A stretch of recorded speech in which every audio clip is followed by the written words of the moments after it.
parce que c'est pas anodin d'avoir 18 ans et lancer son business. Je me suis dit, bon, on y va YOLO, je me fais un peu d'argent et voilà. Et ça, quand je suis allée devant des lycéens, je l'ai expliqué, c'est pas juste avoir de l'argent et c'est cool. Moi, quand j'ai commencé, je me suis mis un objectif en juillet, donc tous les mois confondus depuis que j'ai commencé en janvier, je voulais avoir un chiffre d'affaires en tout de 5 000 euros. Et en mai, en fait, je l'ai booké, quoi, ce chiffre d'affaires. Bienvenue sur le podcast Les coulisses de ton biz, le podcast pour apprendre à organiser ton quotidien d'entrepreneur. Je suis Marine, assistante virtuelle et formatrice en organisation du biz.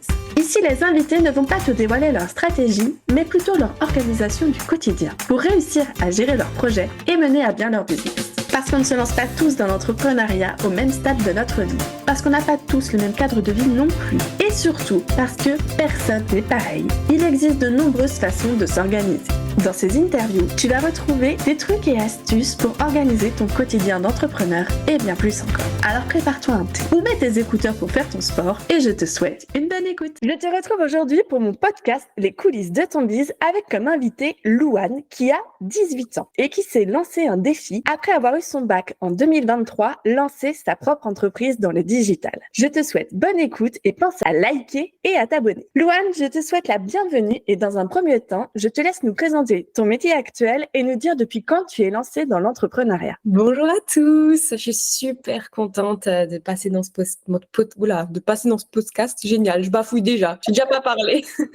Je suis super contente de passer là et de pouvoir un peu expliquer ce que je fais parce que c'est pas anodin d'avoir 18 ans et lancer son business. Moi, je suis créatrice de contenu UGC, c'est quelque chose là on pourrait croire que c'est UGC le cinéma. Non, en fait, c'est ce que je fais, c'est User Generated Content. C'est en anglais, donc ça veut dire que c'est du contenu qui est généré par un utilisateur, ça peut être n'importe qui, ceux qui écoutent actuellement le podcast, toi, peu importe. C'est vraiment une personne lambda qui va se filmer avec son téléphone ou même une caméra professionnelle et qui va présenter un produit. Par exemple, je prends au hasard une crème Nivea et je vais la présenter, je vais présenter ses bienfaits, qu'est-ce qu'elle m'a apporté et je vais tout simplement la vendre en fait. Et eux, à ce moment-là, la marque, elle va s'occuper de le mettre sur leurs réseaux sociaux, Instagram, TikTok, ou alors tout simplement les mettre en ads sur le méta de Facebook, d'Instagram. Donc c'est dans le fil d'actualité qu'on est tranquillement sur Facebook, voilà, tout d'un coup j'apparais, ou alors entre deux stories sur Instagram. C'est nous les créatrices UGC, on est tout le contraire de l'influence. Ça c'est surtout quelque chose que je veux mettre en avant parce qu'on dit oui en fait t'es influenceuse. Non, je ne suis pas influenceuse et c'est vraiment hyper important de comprendre la différence parce qu'un influenceur, lui, il a une communauté. Il a le million d'abonnés, il est là pour influencer, d'où son nom, et il a vraiment besoin d'une grande communauté pour pouvoir vendre le produit. Lui, il va même pas comprendre ce que c'est. Je veux pas cracher sur les influenceurs, mais c'est souvent ça. Eux c'est pas leur métier. À côté, voilà, ils font quelques pubs pour bien être rémunérés et à gagner de l'argent, mais à côté, ils s'intéressent pas autant que nous, parce que nous, on est des auto-entrepreneurs, c'est notre métier à plein temps, c'est quelque chose qu'on aime faire, on fait que ça, présenter des produits, se filmer, monter, écrire des scripts, etc. Et c'est pour ça que nous, on est vraiment authentiques. Moi, j'ai déjà eu des produits qui n'ont pas fonctionné sur moi, je le renvoie, je discute ça avec la marque, pourquoi ça n'a pas marché, comment on peut faire pour que ça marche. Un influenceur, la plupart du temps, il nous vend le produit et si ça marche, si ça marche pas, il s'en fiche un peu. Lui, il veut vraiment vendre le produit, c'est le brief que la marque lui a donné et la marque ne va pas chercher à comprendre. Rarement, ils passent dans les publicités Facebook, Instagram. Ils font plus appel à nous, les créateurs UGC, et c'est vraiment en plein essor ce métier. C'est quelque chose qu'on va voir de plus en plus parce qu'ils cherchent l'authenticité. Les marques ont besoin d'authenticité. Ils veulent plus trop passer par les grandes publicités qu'on voit sous l'arrêt de bus ou les grandes publicités qu'on voit affichées sur les bâtiments. Et on va être, on va normalement entendre un peu plus parler de nous. C'est vrai que c'est un métier que je vois de plus en plus aussi sur les réseaux, surtout sur LinkedIn, où j'en vois passer de plus en plus. Mais pour moi, je l'avoue, c'était la même chose qu'une influenceuse. Donc voilà, j'aurais vraiment appris ça dans notre podcast et on vient tout juste de commencer. C'est parfait. Non, mais c'est clair, quand on voit ça, oui, elle est en train de se filmer, elle présente un produit. Bien sûr qu'on croit que je pourrais être influenceuse et même ce que je fais pourrait découler un jour. Si maintenant je perce sur Instagram, j'ai 1 million un jour, je commence à me créer une communauté et je fais plus que de la création UGC, oui, là, j'aurais vraiment le terme d'influenceuse, ça c'est clair. Mais là, je suis créatrice UGC. Je commence toujours mes interviews par un jeu, c'est le ceci ou cela. Est-ce que tu es prête? Oui, bien sûr. Alors c'est parti. Louane, tu es plutôt thé ou café? Thé. Thé, moi aussi. Tu es plus PC ou Mac? Non, Mac. J'aime beaucoup le PC, mais j'ai mon Mac qui m'aide vraiment au quotidien. Tu es travail du matin ou travail du soir? Ça dépend de mes jours, mais non, je dirais plus le soir. Le soir, je sais pas pourquoi, j'ai un élan d'énergie avant d'aller me coucher. D'un coup, il est déjà 2h du matin, donc allez, on va dire le soir. Tu es en plus solo ou cowork? Je suis solo dans ce que je fais, mais ça serait un réel plaisir de travailler avec d'autres personnes, principalement mon copain. S'il se lance avec moi dans mon business, ça serait vraiment travail à plusieurs. plusieurs, ça serait génial. Tu travailles de chez toi ou tu vas travailler ailleurs? Non, de chez moi. J'aimerais beaucoup travailler ailleurs, mais je crois que je suis encore un peu timide d'aller dans des genres de bâtiments, tu sais, où il y a plein d'entrepreneurs. Je crois que je suis un peu trop timide encore. Donc, on travaille de chez soi, c'est bien aussi. Généralement, tu les tutoies ou tu les vouvoies tes clients? Non, je les vous vois, je les vous vois. Il me semblait, vu le gabarit de tes clients. Tu es plus livre ou série? Ça dépend de mes phases aussi. Là, l'été, je sais que je suis beaucoup plus livre. J'adore me mettre au soleil, lire un bon bouquin. Mais là, je suis beaucoup série, bien mitouflée dans mon canapé, dans mon plaid. Donc, on va dire les deux, ça dépend de la saison. Ok, pour contextualiser, on enregistre cet épisode le 17 juin et je pense que tu dois avoir le même temps que moi, c'est-à-dire de l'eau.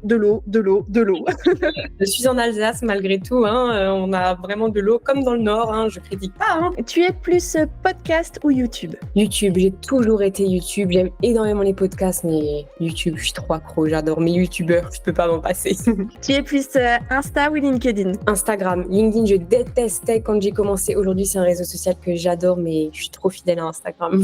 Et enfin, ma dernière question, tu es team organisé ou freestyle? Organisée à 1000%. Et je remarque encore plus que je pensais que j'étais super organisée. Et vraiment, en devenant auto-entrepreneuse, tu remarques que l'organisation, il faut vraiment l'améliorer encore plus, ça c'est sûr. Ouais, c'est crucial quand on est entrepreneur. De toute façon, c'est ce que je dis à tout le monde. Si tu es entrepreneur, forcément, tu as une organisation. Même si tu dis que tu n'es pas organisé, que tu es bordélique, etc., forcément, je vais te prouver que tu as une organisation. C'est clair. Trop cool, en tout cas, ce petit jeu. Alors, Louane, pour contextualiser à ceux qui nous écoutent, est-ce que tu peux nous partager ton chiffre d'affaires et nous dire quel est ton type de société? Alors moi, déjà, la création UGC, même comme tout type de business, dans l'auto-entrepreneuriat, ça fluctue. C'est les montagnes russes. Moi, de base, quand j'ai commencé la création UGC, je me suis dit, bon, on y va YOLO, je me fais un peu d'argent et voilà, tant pis. Et pas du tout. J'ai remarqué qu'il y avait beaucoup d'administratifs, l'URSSAF. Écoute, va peut-être écouter ce podcast, je déclare, je le promets. C'était hyper compliqué, ça, quand je suis allée devant des lycéens, je l'ai expliqué, c'est pas juste avoir de l'argent et c'est cool. J'ai compris à ce moment-là, en mars, surtout, j'ai commencé en janvier, début janvier, en 2024, je me suis lancée le 4 janvier et en fait, je me suis dit, bon, ça marche pas, il n'y a pas d'argent qui rentre, j'attends encore un peu et au pire, je me réorienterai en septembre, je reprendrai les études. Et en fait, en mars, ça a commencé. J'ai eu un chiffre d'affaires, c'était 1260 en mars. Avril, c'était beaucoup moins. J'avais 1100 et quelques. En mai, par exemple, c'était un mois de fou.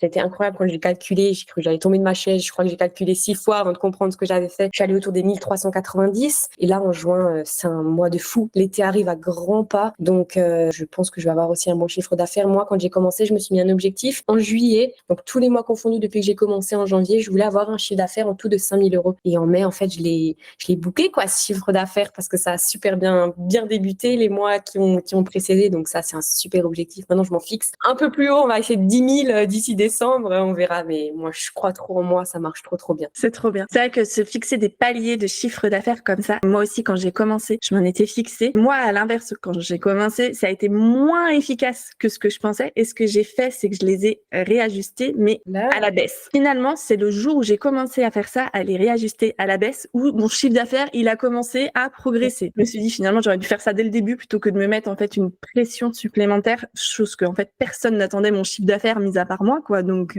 et ça a vraiment été un déblocage total. Mais en contrepartie, si toi, tu en avais fixé un bas et que tu l'as déjà atteint, je pense que ça te booste aussi énormément, quoi. Et c'est parce qu'on se dit à chaque fois, OK, là, j'ai fait 1390 en mai et mon problème, c'est que je me dis, oh, en juin, je veux faire mieux, j'aimerais bien faire 2000 maintenant et après le mois de juillet, ce sera plus de 2000, etc. Et c'est ça qui est bien avec la création UGC, mais il faut bosser derrière, il faut aller chercher les marques. De toute façon, ça, on en reparlera, mais il faut y aller, quoi. Justement, je voulais savoir quel est le temps approximatif que tu passes dans ton business entre les démarches, le montage, je pense que tu fais aussi, et toute la partie backstage, les coulisses. Combien de temps ça te prend à peu près dans ta semaine? En tout cas, plus de 35 heures par semaine, ça c'est sûr. Surtout au début, quand on lance son business, on le remarque pas. Moi, c'est mon copain et mon père qui m'ont un peu réveillée, entre guillemets, parce qu'ils voyaient que je bossais beaucoup trop tard, beaucoup trop. Je me levais très tôt, je me couchais très tard, il était des fois 2 heures du matin, mais moi, je voyais pas le souci. Je kiffais trop, je préparais mon contenu pour les réseaux, LinkedIn, Insta, parce qu'il fallait faire le lancement. Donc, je ne sais pas combien d'heures je travaille par semaine, mais beaucoup plus que 35 heures et sûrement beaucoup plus encore, parce que on remarque pas, je travaille aussi les week-ends, j'arrive pas à arrêter. J'aime trop ce que je fais, j'ai toujours des petits trucs à faire par-ci par-là quand j'ai le temps.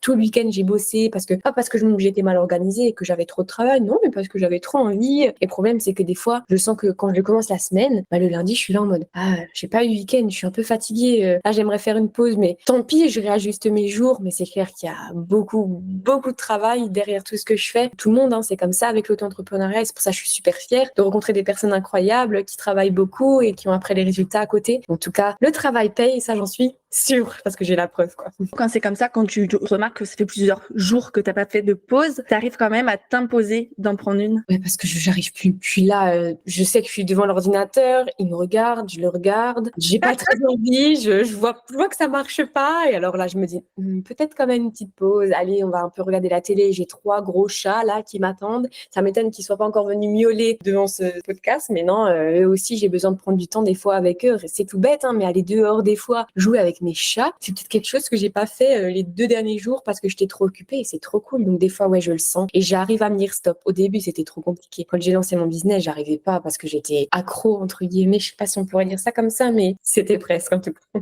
Surtout quand ton métier, c'est une passion avant d'être ton métier. Et je pense que t'as fait de tomber dans l'engrenage, comme tu dis. T'aimes tellement ça que faut pas frôler, tu vois, la boulimie ou l'overdose de ton métier au risque un jour de te dire, bah non, en fait, j'en peux plus. C'est ça parce que je voulais pas me dégoûter non plus. C'était ce que mon copain me disait. Te dégoûte pas là. Un jour, tu vas même plus en pouvoir. Et c'est alors je me suis dit, ok, mollo, on arrive à gérer tout ça. Et voilà, c'est aussi de l'organisation de savoir que des fois, on peut dire stop. Et le business, il peut attendre, quoi. C'est très, très important de savoir dire stop. Même si, comme tu dis, on adore ce qu'on fait. On n'est pas entrepreneur si on n'aime pas ce qu'on fait. De toute façon, ça sert à rien, hein, faut le dire. Exact. Dis-moi, Louane, est-ce que dans ton business, tu as des prestataires ou des salariés? Je ne pense pas comme tu viens de te lancer, mais est-ce que tu as des prestataires? Quand tu dis prestataire, parce que j'ai quand même 18 ans et des fois, je connais pas tous les mots, tu parles des clients, non, enfin des marques, tout ça? Non, je parle, est-ce qu'il y a des personnes qui t'aident dans ton business? Par exemple, des monteuses, des community managers, des assistantes virtuelles ou autres? Au début, je me suis dit peut-être qu'un jour, je vais déléguer, ouais, entre guillemets, parce que je vais avoir trop de boulot. Mais vu que là, c'est le début, je gère tout toute seule. C'est pour ça que j'aimerais beaucoup travailler en équipe. J'y pense de plus en plus. Mais c'est clair que ça fait 5 mois que je me suis lancée. Donc non, du tout. J'ai personne. Et pourtant, je pourrais. Mais si maintenant je devais déléguer, c'est tout ce que j'aime faire, en fait. J'adore faire du montage. J'adore écrire des scripts. Donc, je vois pas l'intérêt. Mais si un jour, j'ai un grand business, il a pris tellement d'ampleur et j'ai plus le temps parce que je dois gérer d'autres choses, évidemment que je ferai appel à d'autres personnes. Mais là, pour l'instant, c'est tout moi, à 100%. Super. On va rentrer dans le vif du sujet qui va être l'organisation de ton biz. Je commence par poser la question, est-ce que tu as une semaine type? Oui, j'ai une semaine type, mais des fois, je me rends compte que ma semaine type, elle change de semaine en semaine ou de mois en mois, parce que je remarque aussi, voilà, vu que c'est le début de mon business, il y a tellement de choses qui ont changé. En janvier, j'étais pas organisée. En février, j'étais organisée d'une autre façon. Et aujourd'hui, je vois vraiment que je suis implantée dans mon business. Là, je peux vraiment dire que j'ai une semaine type. Le lundi, ça va être, oh mon Dieu, tous les mails que je dois lire parce que le vendredi dernier, je me suis rendu compte que j'avais encore plein de marques à prospecter, à démarcher. Donc, je leur ai écrit. Donc, le lundi, je réponds aux mails. Et souvent, si les fins de semaine, jeudi, vendredi, c'est à ce moment-là où j'écris énormément de scripts pour les marques. Pour le lundi, mardi, ou plutôt mardi, mercredi, faire le tournage. Ça sera toujours comme ça. Le lundi, je réponds à tous les mails. C'est à ce moment-là où je vais essayer de trouver quelques marques, quelques mails pour essayer de prospecter. Le mardi, mercredi, je vais filmer, je vais tourner tout le contenu pour mes réseaux sociaux, pour même les marques, de la création UGC. Et jeudi, vendredi, c'est à ce moment-là où voilà, je vais écrire des scripts pour la semaine d'après. Je vais à nouveau essayer de prospecter. Et en fait, moi qui aime beaucoup la routine, j'ai l'impression quand même que chaque jour est différent. Alors que d'un côté, c'est quand même une routine. Je sais que chaque jour, je ferai à peu près la même chose parce que c'est de l'organisation, mais c'est tous les jours différents aussi. C'est ça qui est drôle et qui est beau. Ouais, en fait, tu as plus des catégories par jour et après, à l'intérieur, ça varie. Ah ouais, ça c'est trop cool. C'est pour ça aussi que j'aime énormément mon métier, je pense. Comme tu dis, il faut avoir une routine, mais il faut aussi savoir avoir un petit peu de freestyle, d'imprévu au milieu de cette routine. T'en as beaucoup, hein, d'imprévu. Ah oui, ça c'est sûr. Dis-moi, Louane, tout ce qui va être la partie compta, comment est-ce que tu vas l'organiser? Hyper dur aussi, hein. Je sors du lycée et il faut apprendre à faire tous les papiers, à faire l'administratif, etc. Mais pour l'instant, je me complique pas la vie. J'ai eu beaucoup de personnes qui m'ont écrit sur LinkedIn parce qu'ils ont sûrement repéré que j'étais une petite nouvelle sur le marché, qui avait besoin d'aide niveau financier, niveau investissement, etc. Et j'ai parlé avec des super personnes qui m'ont fait comprendre que je pourrais faire mieux en termes de rémunération ou de comment je gère justement mon argent. Mais pour l'instant, ça va. Moi, c'est tout simple, hein.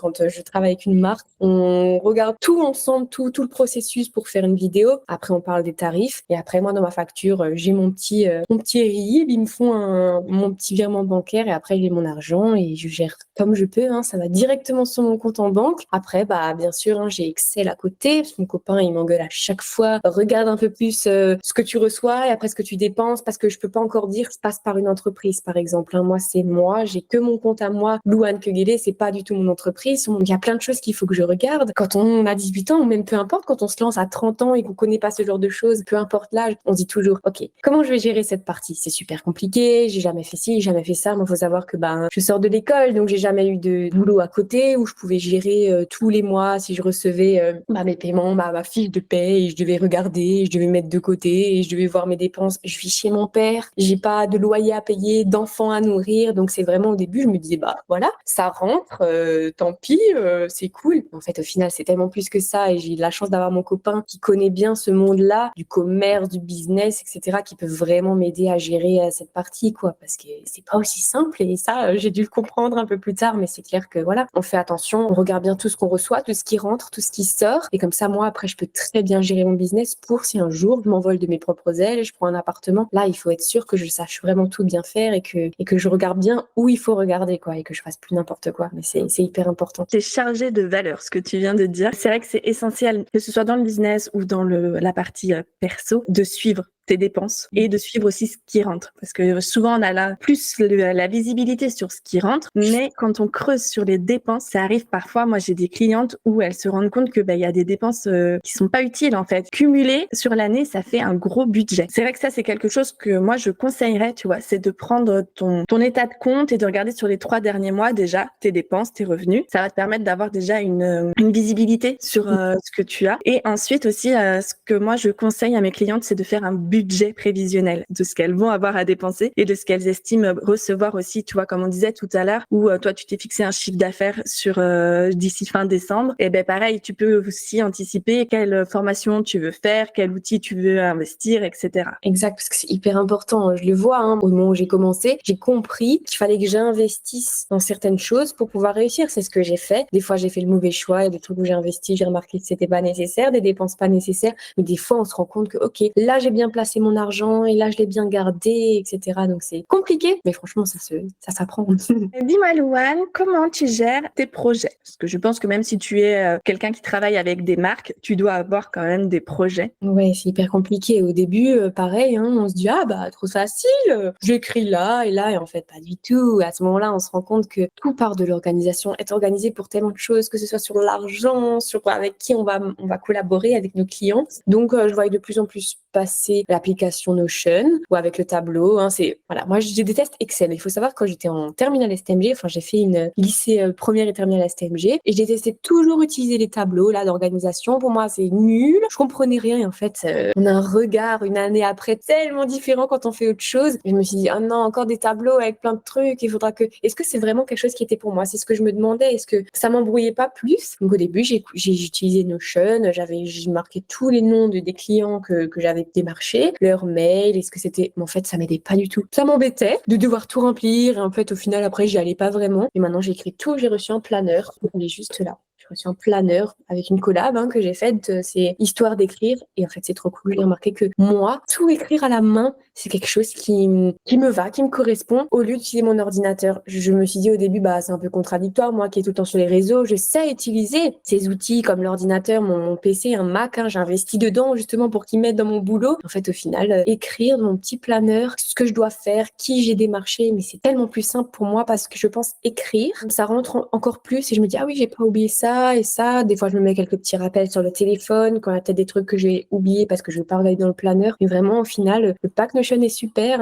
C'est juste moi qui arrive pas à être amie avec ce super outil. Mais peut-être qu'un jour, je me réconcilierai avec. Mais là, pour l'instant, mon petit planeur où j'écris tout dedans, il est super complet. Ça me suffit amplement. Ouais, c'est ce que j'ai déjà dit dans d'autres épisodes et sur mes réseaux. Notion, c'est pas un outil magique. Les entrepreneurs réussissent très bien leur vie sans cet outil-là. Et pourtant, pourtant, je prône Notion. J'ai fait une formation pour apprendre aux entrepreneurs à se former sur Notion. Et je le dis quand même à tous mes clients, si tu es de la team papier, reste papier. Ça fonctionne. Le papier, c'est prouvé. Notion fonctionne très bien aussi. L'idéal, c'est que ce soit adapté à toi et à ton business maintenant. Parce que comme tu dis, là, maintenant, on est en 2024, tu n'es pas team Notion. Tu vas avoir un business qui grandit. Peut-être que si je refais l'interview, je ne sais pas, en 2026, tu me diras, ah là là, Marine, j'ai complètement changé d'idée. Ça y est, maintenant, je suis devenue team Notion à fond. Faut plus me parler de planeur papier. Ou alors, tu me diras, bah non, je suis toujours avec mon planeur papier et c'est toujours le kiff total, quoi. Il faut que je sois à l'aise dans mon organisation. Si je me forçais, parce que je me forçais au début à utiliser justement Notion, j'étais en mode, mais non, je vais pas me forcer parce que je peux pas, j'arrive pas et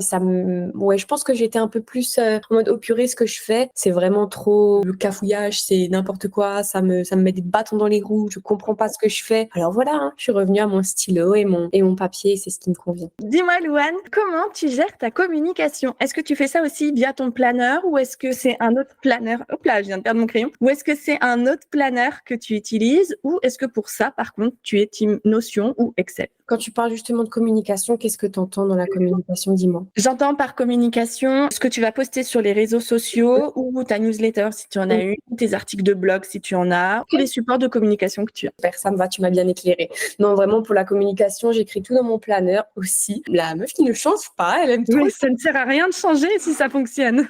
J'écris sur mon téléphone, hein. C'est surtout ça. Des fois, quand je vais me coucher le soir, je ne comprends pas. J'aimerais savoir s'il y a d'autres personnes qui sont dans le même cas que moi, hein. Peut-être que si vous allez écouter ce podcast, vous allez dire, elle est comme moi. Mais en fait, le soir, quand je vais me coucher, j'ai à ce moment-là 1 milliard d'idées pour mes réseaux sociaux parce que, comme dit, je suis à fond sur Instagram, LinkedIn aussi. Et c'est au moment où je vais me coucher, je me dis, mais purée, j'ai plein d'idées là pour demain où je filme ça, je vais écrire ça et j'écris directement tout sur mon téléphone. Et le lendemain, je vais directement tout écrire dans mon planeur parce que je vais un peu plus le détailler. Je vais écrire des dates à côté. Quand est-ce que j'aimerais sortir ce réel-là? Quand est-ce que je vais sortir cette publication sur LinkedIn, etc. Donc, ça va être mon téléphone au début qui va tout se mettre sur mon planeur et voilà, on essaie de faire entre deux. Mais je te jure, mon Mac ne me sert à rien. En tout cas, les outils incroyables qui existent ne me servent à rien pour tout ce qui est communication ou organisation. Ça serait vraiment mon petit téléphone et mon petit planeur, quoi.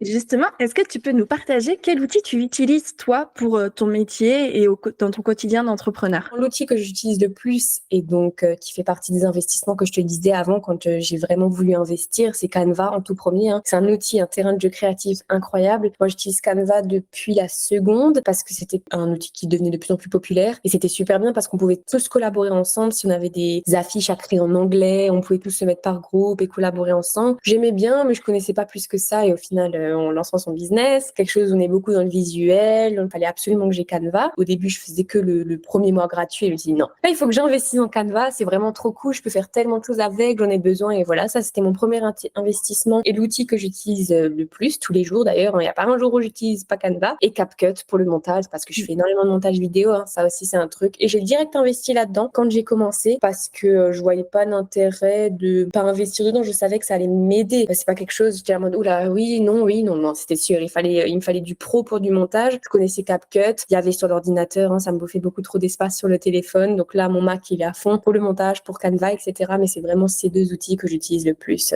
Je peux pas m'en passer en tout cas pour mon boulot. Si tu avais un conseil à donner à un entrepreneur, que ce soit quelqu'un qui se lance ou qui est déjà dans le business, en organisation à donner, qu'est-ce que c'est? Alors, ok, si tu crois que tu es la meilleure personne de ton groupe, autour de toi, être organisé, tu te sens pas super, quoi. Tu sais que tu es bien organisé, je pense que tu ne l'es pas. N'aie pas peur si maintenant tu vois que tu es perdu, que tu croules sous les papiers ou sur la mauvaise organisation sur ton ordinateur, par exemple, si tu n'arrives pas à mettre tes dossiers correctement, si tu t'y perds, c'est pas grave parce que on a tous une forme différente d'organisation. C'est hyper stressant au début de savoir exactement comment on doit s'organiser, qu'est-ce qu'on doit faire, quand et comment. Moi, j'ai mis du temps à comprendre tout ce que le Mac pouvait me donner comme bonne organisation. N'aie pas peur si tu es perdu. Tu y arriveras toujours, ça se trouve et ça met peut-être du temps. Moi, ça fait 5 mois que je me suis lancée et je suis contente d'avoir enfin trouvé une bonne organisation. Et des fois, tant pis si tu vois de nouveau que t'es pas très bien organisé face à un nouvel événement qui arrive. Ça prend et on est toujours quelque part, on est toujours bien organisé. Et puis voilà, des fois on tombe parce qu'on a oublié de noter le rendez-vous de 17h chez le kiné, mais c'est pas grave. grave. On arrivera toujours à bien s'organiser. Tout s'apprend, comme on a dit avant. C'est ça la morale de ce podcast. Tout s'apprend. C'est exactement ça, ouais. Tout s'apprend et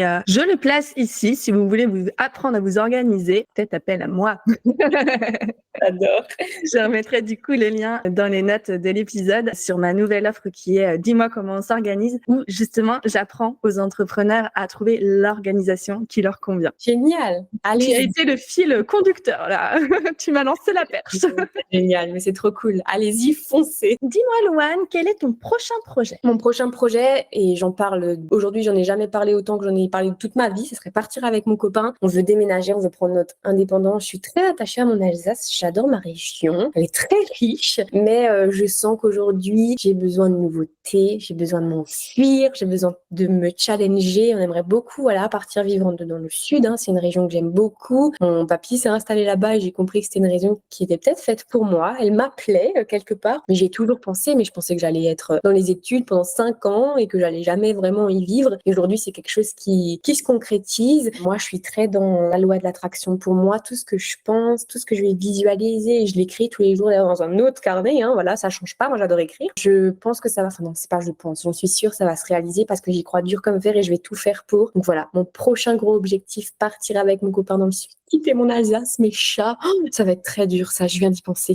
Mais en tout cas, c'est un très bel objectif et j'ai très très hâte qu'il se réalise, ça c'est sûr. Ok, et est-ce que tu sais déjà comment tu vas t'organiser pour concrétiser ce projet?